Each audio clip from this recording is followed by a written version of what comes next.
Buenos días a todos. Hoy les hablaremos sobre una de las obras más influyentes y emblemáticas de la literatura universal, la Divina Comedia, de Dante Alighieri.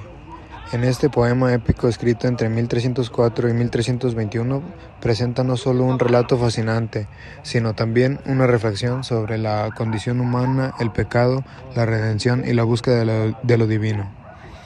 Dante nos lleva en un viaje simbólico a través del infierno, el purgatorio y el paraíso, explorando temas como la justicia divina, el amor, la fe y el destino de las almas.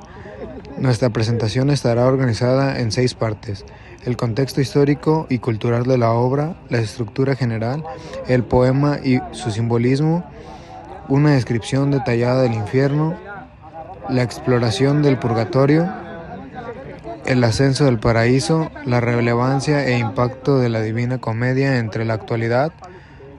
Comencemos con el contexto histórico en el que Dante escribió la obra.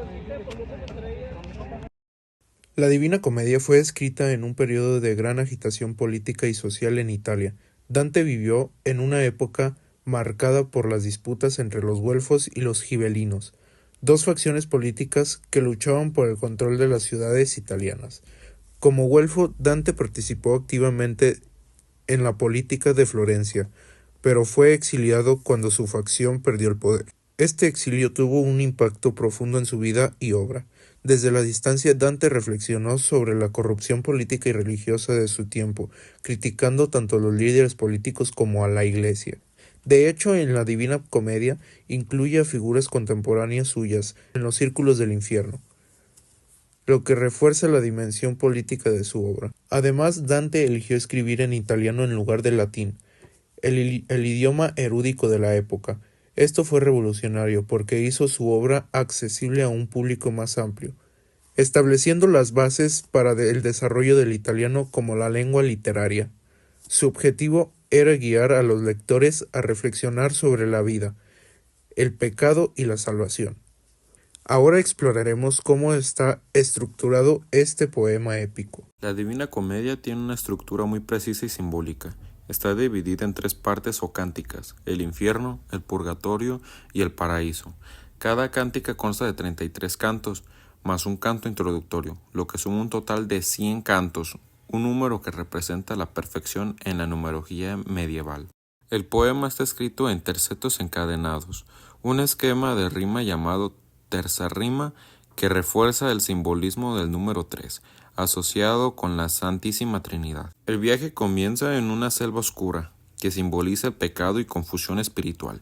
Desde ahí, Dante es seguido por 2 figuras clave: Virgilio, que representa la razón humana y lo acompaña por el infierno y el purgatorio, y Beatriz, que encarna el amor divino y la fe, guiándolo en el paraíso.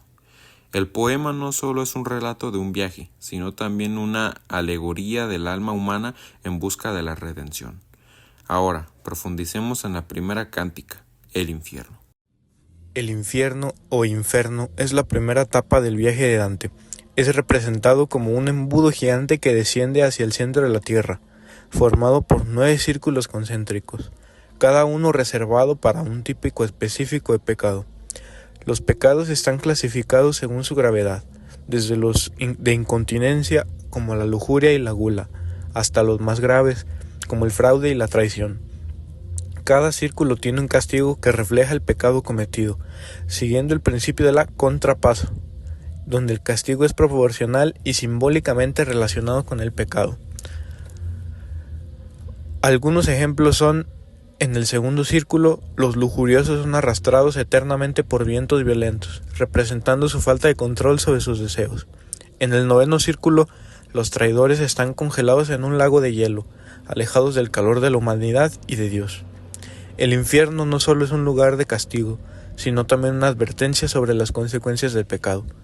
Tras enfrentarse a Satanás, que está atrapado en el fondo del infierno, Dante y Virgilio ascienden al purgatorio, la siguiente etapa de su viaje. El purgatorio.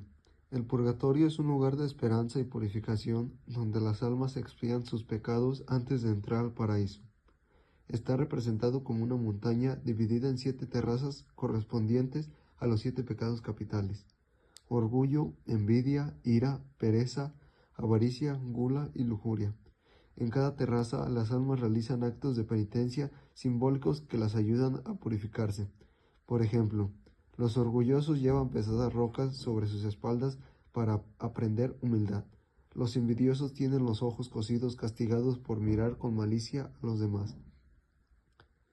El tono del purgatorio es más esperanzador que el del infierno, ya que las almas tienen la posibilidad de redimirse y avanzar hacia la salvación. Al final de esta etapa, Dante se despide de Virgilio, quien no puede entrar al paraíso, y es guiado por Beatriz hacia la última parte de su viaje. El paraíso. El paraíso, también conocido como el paradiso, es como la gran meta final en el viaje espiritual de Dante. Es literalmente el punto más alto de su travesía, donde, gracias a la guía de Beatriz, asciende por 9 cielos celestiales. Cada uno de estos cielos está conectado con una virtud específica, como la fe, la esperanza y la caridad. Está súper bonito porque en cada nivel Dante se encuentra con almas que ya lograron alcanzar la perfección espiritual, lo que me parece increíblemente inspirador. Al final de todo llega el 10º cielo, el Empíreo, que es básicamente como la cima de todo, donde está la presencia de Dios. Aquí Dante tiene una visión directa de Dios y finalmente entiende el misterio de la Trinidad, algo que lo deja totalmente deslumbrado. Este momento es descrito con unas imágenes poéticas y llenas de luz que reflejan la gloria y la majestuosidad divina. El paraíso es mucho más que un lugar bonito, simboliza la unión del alma con Dios, el propósito máximo del ser humano y la realización espiritual. Esta parte del libro celebra valores como la fe y el amor, que son mostrados como las fuerzas más poderosas para guiar al ser humano hacia la salvación. Es como un recordatorio de que, al final del día, lo más importante siempre será el amor y la conexión espiritual. Conclusión e impacto. La Divina Comedia no es solo un poema épico, sino una obra que trasciende su época. Dante combina poesía, filosofía, política y religión para crear una reflexión sobre el destino del alma humana. A lo largo de los siglos, esta obra ha inspirado a escritores, pintores y músicos y pensadores, y sigue siendo un referente cultural y espiritual. Su mensaje sobre la justicia, la redención y el amor divino es tan relevante hoy como lo fue en la época de Dante. Esperamos que esta presentación les haya permitido comprender mejor la riqueza y la profundidad de la Divina Comedia. Los invitados a explorar esta obra por ustedes mismos. Gracias por su atención.